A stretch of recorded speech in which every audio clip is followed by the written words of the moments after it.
Hello दोस्तों, मेरा नाम है सुलभ ठाकुर। आज हम बात करने वाले हैं एमपी भू अभिलेख डेटा एंट्री ऑपरेटर की ज्वाइनिंग कब होगी से रिलेटेड कुछ जानकारियाँ। जैसा कि हमें मालूम है कि 25 मई से 10 जून तक चॉइस फिलिंग की डेट रखी गई थी, जो कि अभी फ़िलहाल 10 तारीख तक वो एंड हो चुकी है।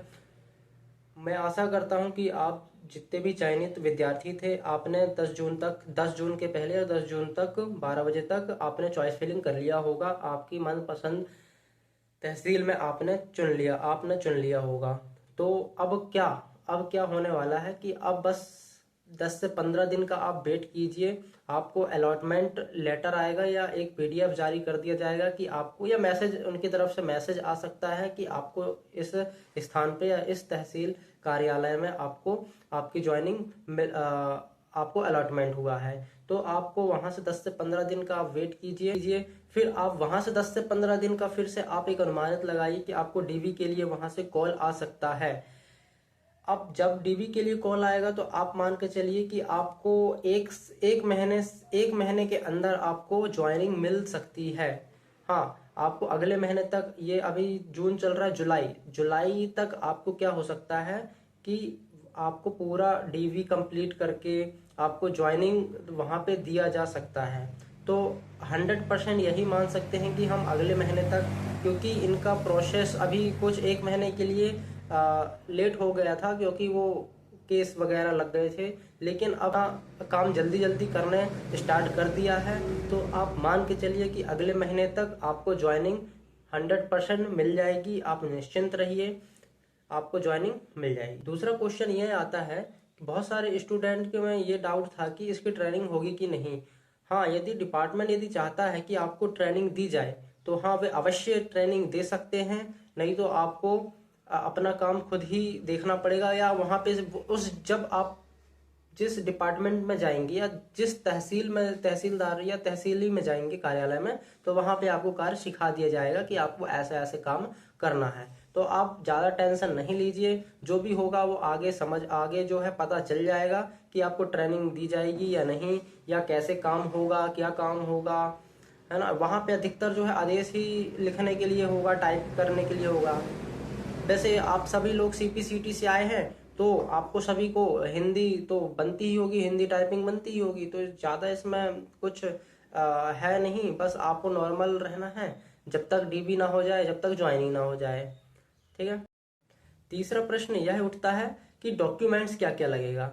हाँ, डॉक्यूमेंट्स जो कि आपको नोटिफिकेशन में एक पूरी लिस्ट दे दी गई थी, 10वीं 12वीं की मार्कशीट वगैरह, मूल निवासी, स्थायी निवासी। मैं यहाँ पे आपको मेंशन कर देता हूँ कौन कौन से डॉक्यूमेंट्स लगेंगे। हाँ, आपको दो प्रति तैयार रखना है, और 2 फोटो, लेटेस्ट वाली फोटो याद रख लेना, पासपोर्ट साइज वाली, क्योंकि वो हर एग्जाम में लगता ही है।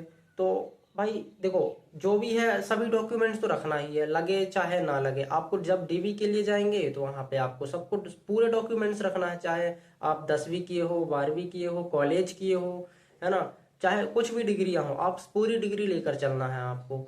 हाँ, रही बात ये कि जो डीसीए पीजीडीसीए जो 1 साल का कंप्यूटर डिप्लोमा होता है ना, तो उसकी मार्कशीट है। उसकी मार्कशीट के लिए जब उसकी मार्कशीट आती है, फिर इसके बाद हम क्या करते हैं, डिप्लोमा के लिए अप्लाई करते हैं। तो आप यदि डिप्लोमा नहीं है तो मार्कशीट से भी काम चल जाएगा, परंतु परंतु आप जब 1 साल का डिप्लोमा किए हो तो आप डिप्लोमा के लिए अप्लाई कर दीजिए, क्योंकि डिप्लोमा लगता ही है ना। क्योंकि डिप्लोमा तो लगेगा ही, मार्कशीट तो है वो ठीक है, डिप्लोमा ले आओगे तो कुछ उसमें आपका भी घाटा नहीं है ना किसी का घाटा है। तो आप डिप्लोमा के लिए अप्लाई कर सकते हो, डिप्लोमा रखा रहेगा। ये नहीं कि ये बस वैकेंसी थोड़ी, आगे भी आने वाली वैकेंसी में भी हमें लगेंगे वो चीज़ें। तो आप डिप्लोमा कर सकती हो, 250-300 रुपये लगते हैं। आप डिप्लोमा के लिए अप्लाई कर दीजिए। एक 1.5 महीने लगता है आने के लिए, वो हाँ, 1-1.5 महीने लगते हैं आने के लिए। तो आप उसको अप्लाई कर सकते हो, आपका उसमें कुछ घाटा है नहीं, तो आप अप्लाई कर सकते हो। वो आपका डिप्लोमा आपके पास रहेगा। तो मैं यहाँ पे मेंशन कर देता हूँ कि कौन कौन से डॉक्यूमेंट्स लगेंगे, तो आप वहाँ से चेक कर लीजिएगा, और पूरे डॉक्यूमेंट्स तो रखना ही है कंप्लीट। हाँ, पहला दूसरा, आप पूरे डॉक्यूमेंट्स में आपका नाम, आपके पिताजी का नाम, आपकी डेट ऑफ बर्थ सेम होना चाहिए, माता जी का नाम सेम होना चाहिए। यदि सेम नहीं है तो आप एफिडेविट बनवा के ही जाइएगा एक एफिडेविट ज़रूरी है। यदि डीबी में आपको कुछ दिक्कत आती है तो एफिडेविट आपको बचा सकता है। ठीक है, तो आप एफिडेविट, यदि आपको दिक्कत है स्पेलिंग में, डेट ऑफ बर्थ में, तो आप एफिडेविट बनवाइएगा, तभी जाइएगा। एफिडेविट बहुत ज़रूरी है। ठीक है, तो बस यही जानकारी आप लोगों को देनी थी। यदि कुछ भी जानकारी होती है तो मैं आपको वीडियो के माध्यम से आपको बताऊंगा, या कुछ भी डाउट है तो आप कमेंट कीजिएगा, मैं उसका आंसर ज़रूर दूंगा। धन्यवाद।